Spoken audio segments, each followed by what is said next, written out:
اسمي إحسان وخطيبي اسمه هاني، وتعرفنا على بعض وحبة يعني كده من أول ما شافها. عملنا لبس دبل بعد 12 سنة كتب كتابه. حددنا الفرح بس جه في الجهازة ووقفنا يعني. ما فيش مقدرة إن الواحد يكلفها صراحة.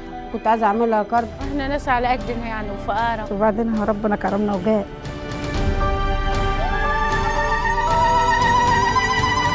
أنا النهاردة قمت من الساعة 6 عشان الفرحة. ما خلاص بقى إن شاء الله الفرحة هتتم بعد 10 أيام. النهاردة عندي عيد والله. إحساس حلو وشعور جامد لما استلمت حاجتي. إحساس إن أنا فرحانة بيها.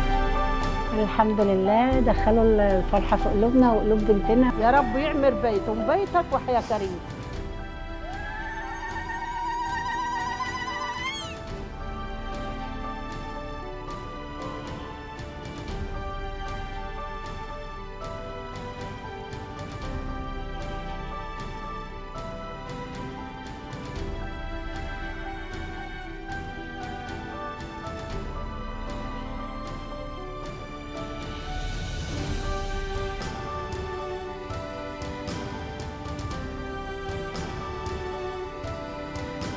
كاتب الكتاب كان واقف بسبب مشكلة الأجهزة اللي هي مش عندي، ما كانتش متوفرة، وحاليا دلوقتي بقت متوفرة.